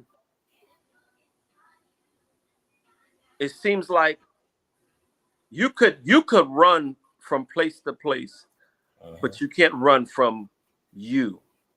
Uh-huh. And even though I changed locations, James as the individual had not changed. Uh-huh. And so here I am. I'm trying to do a new thing in a new place, but the game is calling me again. Uh-huh. 1998, I'm introduced back into the game here in North Carolina. Uh-huh. Um, I'll never forget. I'm back into the game. I'm making money. Got a nice car. I'm flashy. I'm around town. I'm everywhere. I'm doing it. Um, my wife at the time she's starting to go into church. Uh-huh. She's waking me up after I've been out all night. You gonna come to church? No, I'm not coming. You know. Then one day, I end up going to the church, and it wasn't a big cathedral. It wasn't a church with 400, 500 people. It was in a basement in a little building with maybe about 15 people there. Uh-huh. And I remember the preacher preaching, looking at me. I'll never forget this. I parked my car outside, had a gold BMW 7 Series. Ooh. I parked it outside, and I had all my drugs with me. And I brought it with me into the church. And I sat down there, and the preacher was preaching, and he was looking at me. And for some reason, I felt very nervous. Felt like something was getting ready to happen, and I wasn't ready for it. And I got up and walked out of that place that day with with some fire on my heels. I Right. knew something was happening, but it was foreign to me. Mm-hmm. Then a couple of weeks later, I end up going back in there again. Now, mind you, at this point, my wife is saved. I go back into church, and he prays for me. He lays hands on me and labors with me. And at that point, my life changes. My struggles become, those struggles no longer are struggles. And I start to realize that the things that I was powerless over, those things were lifted off of me. I'll never forget this, and I'll say this to the glory of God. I remember we lived in an apartment complex called Timberlake Apartments in Raleigh, on Brentwood Road. And on the door of the refrigerator, you got the door of the refrigerator where you put your jellies and your jams and all that kind of stuff. And I had a lineup of all alcohol beverages lined up on that door, because when you come in, the manly thing was to crack one open and to chug one down. And, and I remember one day coming in after having that experience in church, coming in and opening up that refrigerator and looking down at the door, and I realized that all of those bottles were still there. And I had not touched one. Neither did I have the desire to touch it. Right. And at that point, I knew God had done something in my life And the thing about it is, it happened at a time that I didn't even realize that it happened. And so, I was kind of thrown by that. I was like, wait a minute, I like to drink my beer. I like to drink my beverages. And so what I did was I said, let me go ahead and crack one open. And I put it to my mouth and I started to drink it. And the taste of it was repulsive. That part. And that's when I knew God had literally done something in my life that I myself could not do. And so my life then starts to take a change, because I am now introduced to the power of God. And so Jimmy, that the young boy who didn't have an identity, is now starting to mature and grow and be known, and the notification, the email, the text message is being sent to me to let me know that you do have purpose. You do. Yep. So here we are. Oh man. So and this thing too, man. I want to give you all the props for that. I have a question on one thing too, because I know a lot of people that's tried to turn their life around. I know a lot of people I know people still out here. I know people still on the streets. And I always tell everybody, if a small town like Henderson, I always call it the trap, because it's so easy to get stuck in here. It's so easy to get caught up. And everybody know, North Carolina already know that we used to call this mini New York when I was a kid. Like, this is mini New York. But I'll tell everybody, it's so easy to get caught up because like everybody look at the negativity about Henderson. And that was my purpose of me doing my podcast, to show the positive. But I mean, and everybody look at the fact is like, what was it that the guy that got killed for the hanging, or we talking about the drug game, because everybody know Henderson was up there with one rivals with the top in North Carolina. You know what I'm saying? Or we the second highest crime rate in North Carolina for be the smallest town. Everybody knows that. So I know it's so much of a trap. So my question to you is, what did you say to somebody because who's trying to go straight, and they know that, okay, the money's not coming fast no more. I gotta try to do the right thing, and it's hard. What do you say to somebody who's trying that? I think, what's most important is to understand that nothing comes easy. Everything is going to take time and diligence, and you have to endure. You have to remain steadfast and unmovable, even the things that you are endeavoring to do. I promise you, at the end of the day, it's going to pay off.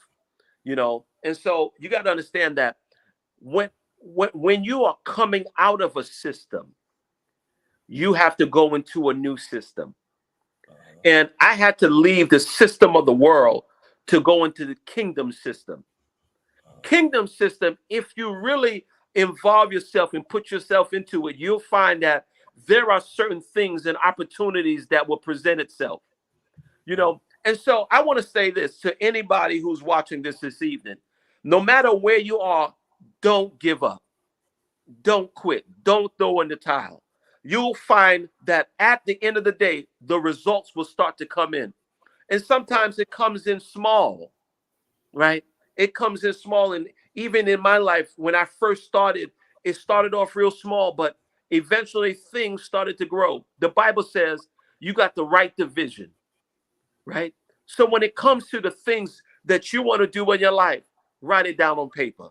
Put it down. That is the first step of faith when it comes to those things. So don't give up. Remain steadfast. The second thing that is most important is to make sure that you have a community of support. Right. When you are endeavoring to do great things, and there are great things that God has destined for your life, you got to make sure that you have the support, the network, and the community that is going to be there to encourage you at the times when nothing is happening, right? And so you need that push, so hold on. You got to have the community. And one thing that is most important at the end of the day, you got to have Christ at the center of your life.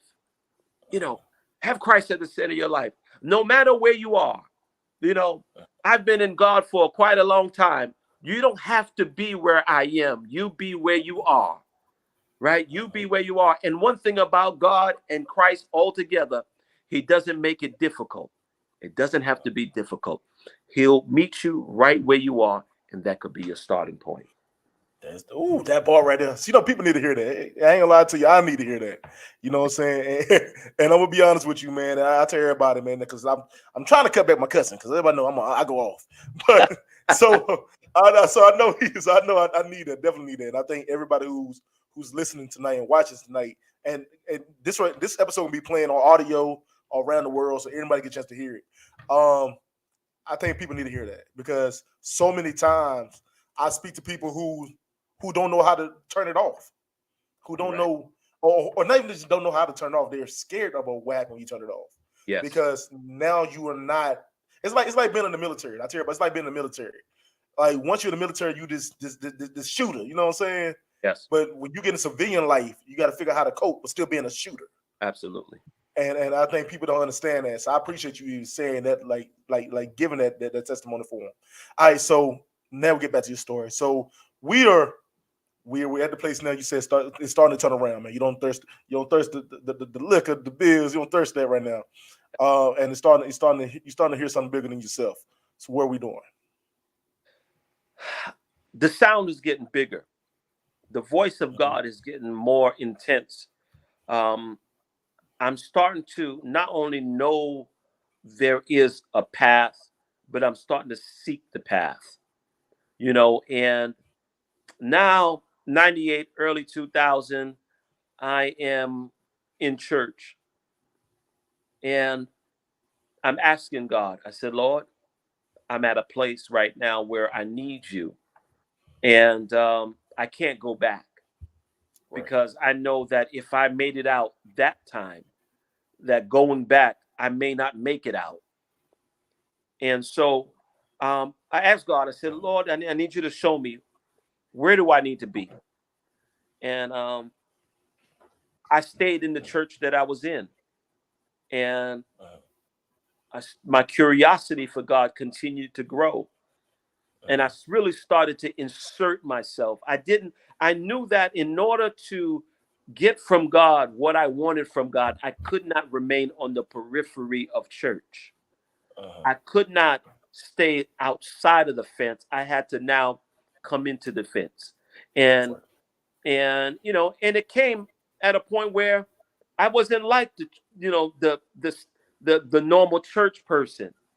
I came to church with Tim's on and camouflage jacket because that's what I had. I didn't have the suit. I didn't have the tie. I didn't have the slacks. So I came as I was, and I was accepted as I was. And the Lord showed me that He's not concerned about what I wear.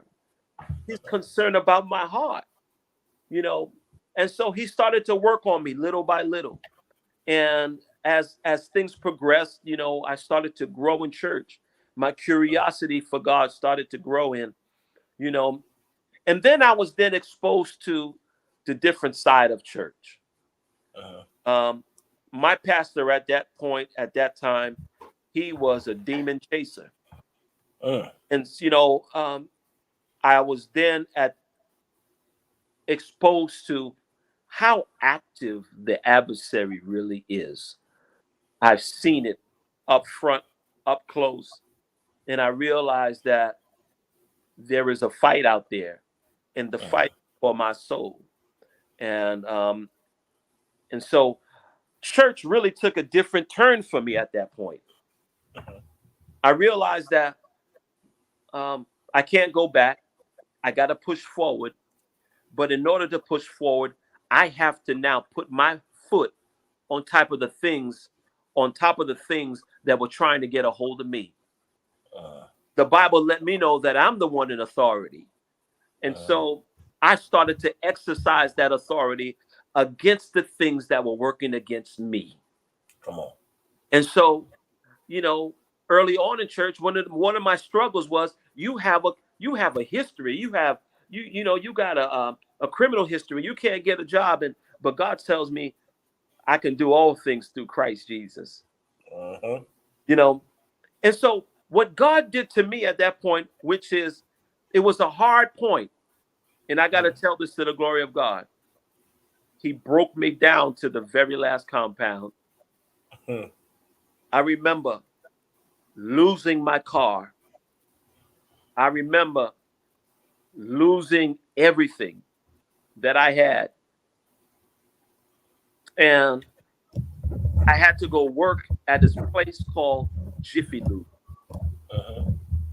Now, mind you, when you're out there hustling, you used to making quite a bit of money. Yep. I'm at Jiffy Lube, and I believe at that point I'm probably making $6 an hour. And I'm having to go early and clock in and come home late, smelling like oil. And I said to the Lord, I said, I can't do this. This ain't what I'm supposed to be doing. You know, I can't listen. I'm not making no money. I am not only I'm broke, but I'm broken. And I prayed and I said, Lord, I can't do this no more. And the Lord said, just hang on in there. Let me work. And then little by little, I started to see the hand of God working in my life.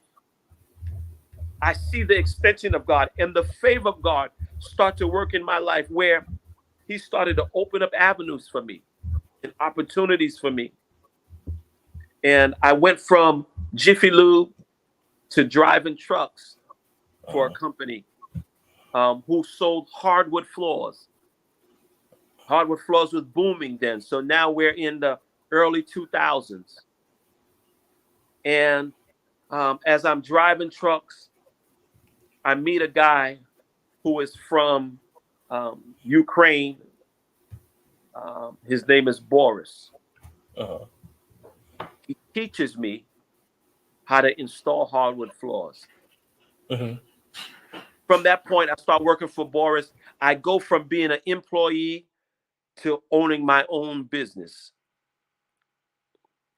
And I go from making a few dollars to a place where I'm introduced to thousands of dollars. I go from working in 800 square foot, 1,000 square foot houses to 8,000 square foot houses. And so my life takes a total turn. But all of this doesn't happen without allowing God and giving God the opportunity to work in my life. He had to bring me through various stages in order to get me to that point. That much is given, much is required. You know, and so my life takes. So I'm at the, you know I love this, right? I love the turnaround. So when is you starting to get that call, man? What was when? I know we're gonna get into it, but do you remember that first time? Like, you know what? Maybe this is he's calling me, and I'm gonna deny the call. I'm gonna deny it, but he's calling me. When was this starting to happen? You know, I would say somewhere around 2006. Okay. I'm in church. I'm working my way up. I start off as a deacon. I'm as a deacon for a couple of years, and then I become an evangelist. I'm an evangelist for a couple of years, and I'm working hard. I'm working in the ministry. I'm learning God. I'm humble. I'm all the attributes, all the things that God is required of me. I'm starting to get to a place where I'm working those things. I become an elder in the church, and I realize that God is really doing something. And the first time I realized that there's a call, my pastor at that time goes on a sabbatical. And he turns to me, he says, Elder Sam, I'm leaving the church in your charge while I'm gone. And I want you to maintain everything and so on and so forth. And I maintain the church while he's going on sabbatical. He comes back and everything is exactly as how he wanted it to be. Lo and behold, somewhere around 2009, you know, sometimes God, he's a humorous God. It is. Somewhere around 2009, I would say late 2008, 2009, um, there is conflict in the church. Mm-hmm. Um, there is something going on in the church that I am not really pleased with. Mm-hmm. And I see that the conflict is not only towards me, but it's towards me and my wife. Mm. Um, Long story short, we end up leaving that church. Right. And, the funny thing is, for about more than a year, Mm-hmm. no one from that ministry came to check on Elder Sam. I was at a place where uh, no one was there. I had no support system. I Mm-hmm. had no community. It was me and God. Mm. And my relationship with God grew. It blossomed. It became vivid. It became colorful. The conversations that I had with God were couldn't be numbered. I Mm-hmm. spent time with Him because I was at a place where I was so alone. You're used to having people around you, used to having, that comfort zone, that comfort around you. And I didn't have it. And the only person I could talk to was God. And although I was married, although I had a family, I was in it by myself. And me and my wife were in our separate storms. You talked about the quiet storm at the beginning of your segment. And, Right. I was in my quiet storm and she was in her quiet storm. And, you know, and I said, Lord, what do I do at this point? And, as, and I'll never forget the day that the Lord said, you go out. And the call at that point, I knew that it was God because of the time that I spent with him. I knew his voice. And that's where the call of the ministry then starts. And my life takes a dramatic turn at that point because remember, I don't have community. It's me, my wife, my God, and my family. Ooh. I gotta woo. But hey, yo, it's crazy though because like you said, I think a little bit earlier is that you had to get stripped all the way down, Oh yes. and what you especially as you just described that you are stripped down to your bare minimum now. It's just you, your wife, your family, and God, and that's all you have. You know what I'm saying? Where, and I always go back to your mindset. This change that happened in your life now, and you starting to get more into the church now. You got away from everything. Was it easier for you to now say, okay, now I'm back into the church now? Was it easier for you to let go of your past? No, it wasn't. Okay. It wasn't easy. There's a saying that um, is called street codes. And even though I was in church, I still held on to a lot of street mentality. I still had that street thinking. I still had that street mentality. And I was in God for a while, but I held on to that street code. And one thing that God let me know is that if you're letting go, you have to let go entirely. And I had to really release and let go of the street, let go of the code, let go of the mentality in order for God to fully flood my life. I couldn't hold on to the past and try to hold on to the future and grab hands to the future at the same time. You know, I couldn't do it because it was too much of a struggle.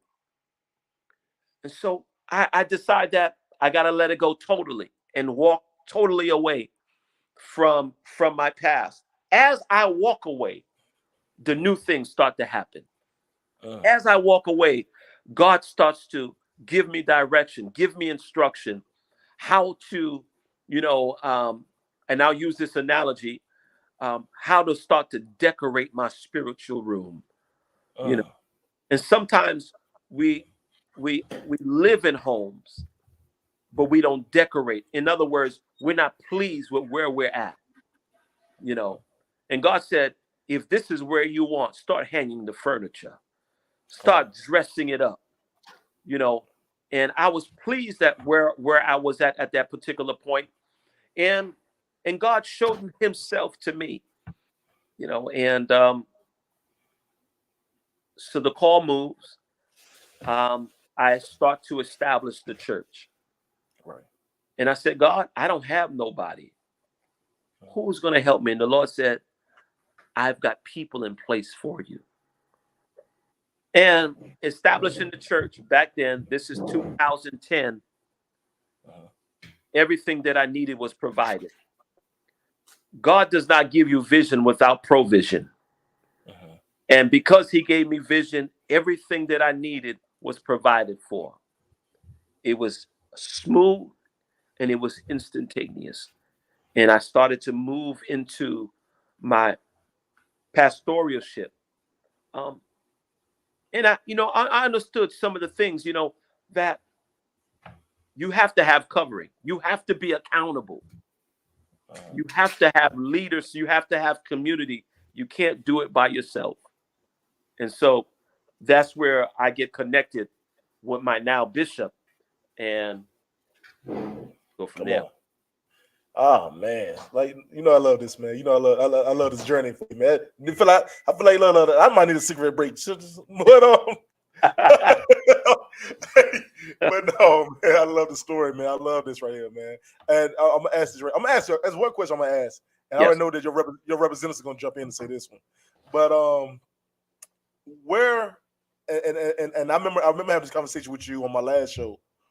What is your wife's standpoint through all of this journey? Because she with you from beginning to now. What was your wife's standpoint? Because I know that we need that strong. Because I ain't gonna lie to you, me and Nicole will argue all day, but I know that she's the one who got me more than anything. What was her standpoint at that time, coming through the change? She's been riding with me from 1989. She's been on the journey. The thing about it is this: even though I didn't talk about it, and we don't have enough time to talk about it, we're both in our storms at this point. She's in her storm in her life. I'm in my storm in my life. And we're trying to make it work. It's if we had time, it was no easy journey. It wasn't easy at all because, I'm dealing with hurt and pain. She's dealing with hurt and pain. I'm dealing with the lack thereof, and she's dealing with the lack thereof. And here we are, two vulnerable, empty, explosive people are trying to make something work. And that in itself was a hot mess. And that's for a totally. Hey, yo, now, if y'all want to learn a little bit about their background, go to my season 3, episode 8, and you get to check out their background and their ups and downs. Right. Oh man, one day we might do a full story on that one. That's a whole other story. Oh man, you know what I'm saying? Speaking of pushers, anyway, you got me on an energy drink anyway. But so back to the story. So now, like you said, now you're diving into your own ministry now. Yes. You're getting your own church together. You're getting your own background together, and God has sent you some people that's gonna be around you. Yes. Help build you up. So where are we now? So now I understand that covering is very important. You can't go into ministry without covering. What covering does, it checks you and makes sure that the checks and balances are in place. But when it comes to covering, you got to make sure that who covers you is in alignment to what you're going, your vision, right? It's like, it can't be opposites. The Bible says we have to be equally yoked. We have to be in alignment together. And so I go under the tutelage and I go under the covering of my now bishop, Bishop Crawford M. Davis. And because the vision was there was alignment there, and the ministry starts to propel and starts to grow, and we start to get a deeper dive and a deeper understanding of what it takes to have church, the mechanics of church, and what it takes to sacrifice and all of those things. And one thing that's very important to I want to point this out is because sometimes we think that we're in church and everything is all good. We think that we're in church and everything is peaches and cream. No, you still have an adversary. You still have trouble. You still have things that are darts that are being shot at you. You still have the influences that are coming at you. You still have the challenges. You still have those skeletons in your closet that make noise, that try to get your, all of those things. But at the same time, God himself is letting you know all of the things that you did escape, things that were not privy to you before he starts to illuminate at this point in my life to show me what I really escaped, and so church starts to take a deeper dive, and I get more involved in Christ, and I get further away from my past, and God starts to develop me not only in church, because we serve a God that is holistic. And so he starts to develop me in all the areas, as a man, as a father, as a husband, as a preacher, as the son or spiritual son of my bishop, and so he starts to develop me in all these particular areas, because one thing that God wants, he wants to make sure that not only he heals you in one area, but heals you all over. And so things start to come together, and I start to get a grasp and a true understanding on what God really intended for my life at the outset. You know what, man, and I appreciate it, Dale. I appreciate that. I would say, though, listen to your testimony, get to where you at now. It's a reason why everything happened. You get what I'm saying? And to see where you at now, because let's be real, you could have been gone a long time ago. Absolutely. You know what I'm saying? That bullet, when they shot up the house, it could have hit you. Like, it could have been, like, you could have been gone a long time ago, and something was keeping you here to go through it for you. Like, okay, look, I gotta tell my story. I gotta live on the other side. And I appreciate you even sharing that part, because people need to hear that part, man. And I think God has always been a person, well, not a person, like a figure in my life, where when I was going through my darkest times, I knew that he would never leave me. Yes.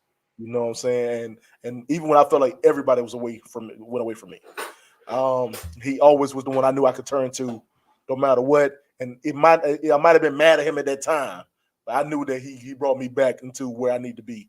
All right.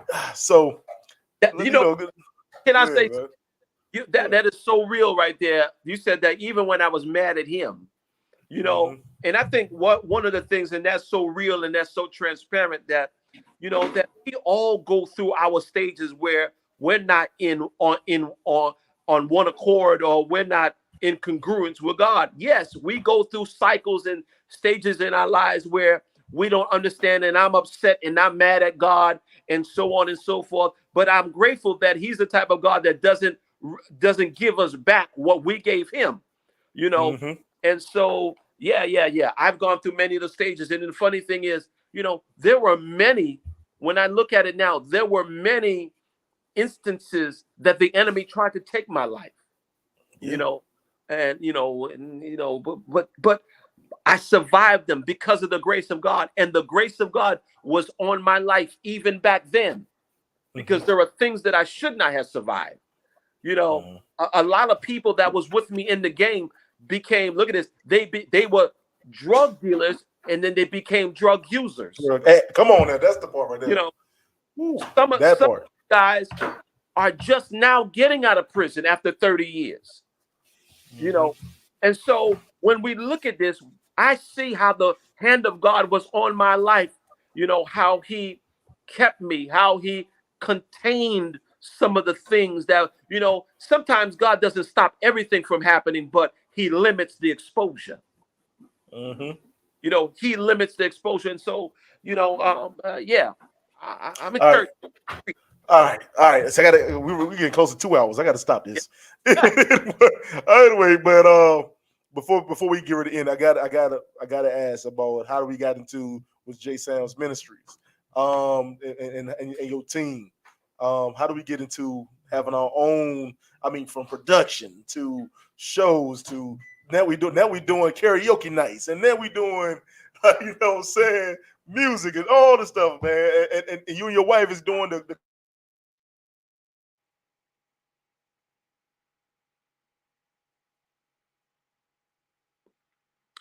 yeah, I got you, E. You know, that's 100% right. You know, I'm at a place in my life and in ministry where I realize that what's important is to make sure that we as individuals, preachers, pastors, that we remain relevant. And so, you know, um, in my marriage, in my 26 years of marriage, we've been through some stuff. We've been through some ups and downs. We've been through some real situations. There were times when we were prepared to walk away and did walk away. You know, all those instances. But I realized that at the end of the day, that we have a story to tell, that my story can help someone. And so we established, both me and my wife, what we call as relationship talk, where we get on there on social media with you guys, just like we're doing now, and we talk about marriage. We talk about how do you make it last forever. You know, how can we make the songwriter is going to be the second time around is going to be better than the first time. You know, we try to make life um, palatable and visual for everyone that is watching. And so we don't have a problem with displaying who we are as individuals. So we develop relationship talk, which talks about relationships, single relationships, married couples, dealing with children, all of those type of things. And then we decided that, sometimes when it comes to church, church can be too churchy. And we got to find a level ground. And I say this all the time, and this is just me, Pastor Sam, speaking, that living for Christ doesn't have to be difficult, you know. And so, we start to incorporate certain things. We just finished doing our paint and praise, where, we come out and have a good time and paint some pictures.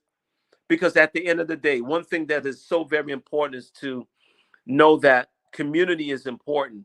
You have to have a network. You have to have a community. You have to have a foundation when it comes to life in general, or living this life in Christ. So we created Pain Praise, where you could come out and have a good time um, and glorify God. We have our next event that's coming up November 2nd, which is called our um, open mic, gospel open mic, November 2nd.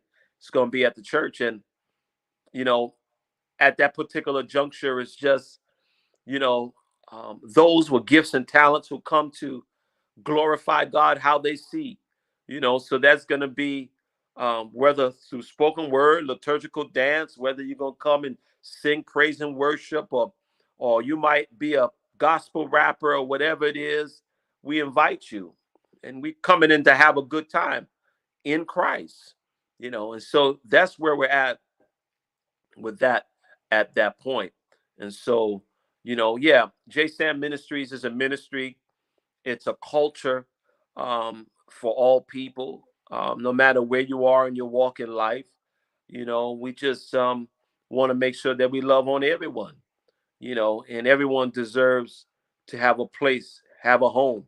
And JSAM Ministries is that. And so that's why we developed the ministry to be like that, you know, um, very casual, very intimate atmosphere where you can have time with God. And that's what I believe is important at this point. Hold on, I'm sorry. I'm back, y'all. I'm back. Whew. Whew. I'm blaming Nicole. I ain't gonna tell her what she did behind the scenes. Who did? Hey, I'm sorry, y'all. I'm back. Y'all, I'm back. We had a little technical difficulties, but I had to run up some stairs. Y'all, I'm fat. All right, so like I said, and right when I was about to learn about the ministry. Yeah, so the ministry, JSAM Ministries, is a ministry of, we want to be relevant, and I think that's important in this day and time that, I think sometimes there is so much uh, restriction, um, in a way of speaking, and then I don't want anyone to get that twisted. But what I'm saying is that we want to meet people where they are. You know, JSAM Ministry is about developing a culture, and a culture of, where I was at one point, where I came in, where I was. I didn't have to have the suit on. I didn't have to have the shoes on. I came in as I was, and JSAM Ministries is that. And so we wanted to meet people there. And it started off, one of the things that we started off was relationship talk. Because along the way, both me and my wife, in the 26 years of marriage and 30 some odd years of being together, we've been through some stuff. We've been through some stuff, some things that most people probably wouldn't have made it through, but we believe that we have a story to tell. How can you be successful in your relationship? How can you be successful in your marriage? How to keep your marriage popping? How to keep it, you know what I'm saying? Keep it flowing. Because if the truth be told, if you don't know what to do, marriage can become very boring. Yes. You got to keep, the fire going. And so relationship talk is about that. It's about meeting the challenges, overcoming the challenges, and how to keep things going and keep things elevating and getting greater and greater through that. And then after that, we decided that, there's no greater ministry, but a ministry that gives you community. Community is very important. And as I said this on social media, that relationships are the new currency. And so, and I believe that when it comes to church, you got to have a community, you got to have a support network. And so we started developing, something very simple: paint and praise. Paint and praise is just an opportunity for you to come on in the house, sit down, let's crack, have some jokes or whatever it is. And we're going to paint up some portraits, listen to some good music and glorify God. But ultimately, what it's about networking. It's about my brother and my sister coming together and have a good time in God. And then we're following up with what is called Gospel Open Mic. Gospel Open Mic, November 2nd. We're opening up the doors. And it's about Christ. It's always about Christ. Right. Come on in with your gifts and talent. If you're a gospel rapper, come on and rap the house up. Come on. If you're a singer, come on and sing to the glory of God. If your thing is miming or liturgical dance, come on and dance before the Lord. And so I believe that there are so many people out there with gifts and talents that have no space, no opportunity to display them. And I want to be that place. I want JSAM Ministries to be that place where you could come in and be free, and be free and display your gifts and talents to the glory of God, and that's what we're doing. November 2nd, greater things ahead. Hey, man, I love that, man. I love it. So a little words to the wise for anybody out there. Now, if y'all want to go to open mics, don't be trying to do the religion version of knocking boots. We can't do that. We can't do that, y'all. How that could work. I mean, the Lord's out there knocking the boot. Like, we ain't doing that. We're not doing that, okay? So I'm just saying, hey, y'all, man, look, we're going to wrap this up, man. But before we go, I really want to say I appreciate everything you have brought tonight, man. And I am, I'm a fan of yours and your wife, man. We've been good friends. We done had dinner together. I've seen, like, we had a great time. And I want to find God forgive, I want to find the white man who tried to pay for our dinner that night. Thank you. Yeah, right. Yep. Hey, no, but I want to say thank y'all, man, because y'all are a wonderful team. And like I said, y'all don't even know this. Y'all my mentor. And watching y'all grow and see how y'all didn't develop into where y'all are now is very inspiring. You know what I'm saying? And that's just from the short time of me knowing you. You know what I'm saying? And continue to grow, continue to keep blessing us, continue to keep blessing your family. And I know, and I see how big your family getting. Tell your wife she can wear all the little pink and purple dresses with the glitter and glitter and bling bling. Yo, and but I want to thank you so much, bro. And before we leave, what is one thing that you want to leave for everybody to know about you? One thing that I want to leave knowing about me. First of all, I'm genuine. I'm approachable. I'm grounded. Um, and I think, at the end of the day, I intend on being that big brother, that, if you ever had an issue or problem that you could come to, in confidence, and I'm there to help. And that's it, and, in totality, there is no place you could ever have been. There's no place you could even be right now that Christ can't bring you back from. He's a restorer, and he could restore you, your life. There is no hurt that he can't heal. There is no trouble he can't bring you out of. And there is no darkness that he can't shed light into. So, at the end of the day, thank God, I glorify God for me, but at the end of the day, glorify God for who he is and who he can be in your life. Woo! And again, I got to end with that. Hey, one more last thing. Where can everybody find you to reach out to you and your wife? And where is your church located so they know if they want to stop by and to show a friendly smile? Where can they stop by?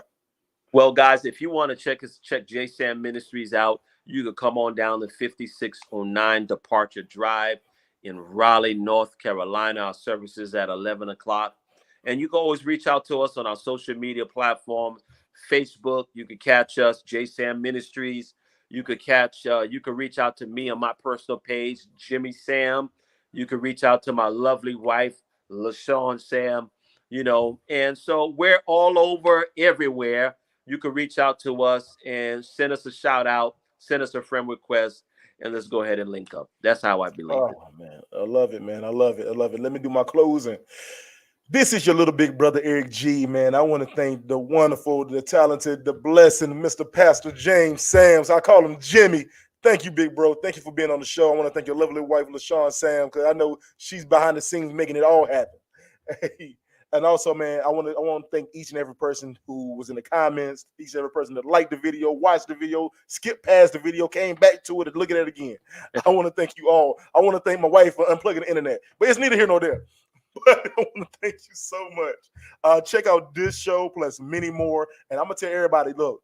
Now God's still working on me, so all my shows ain't like this. So be prepared. So I just want to let y'all know this. Like I do cuss. I'm trying to stop. But anyway, I want everybody to know. I want everybody to check out my podcast. Random Thoughts with Eric G is on YouTube. Let's get them subscribers up. Also, check out this episode. It's gonna be audio. I want to say by Monday. I will have the audio version on all platforms. All you gotta do is Google Random Thoughts with Eric G. It's on Pandora, iHeartRadio, Spotify, Google Podcasts, Apple Podcasts, you name it, I am on it. Man, I want to thank y'all again. Like I always say, y'all make my dreams come true.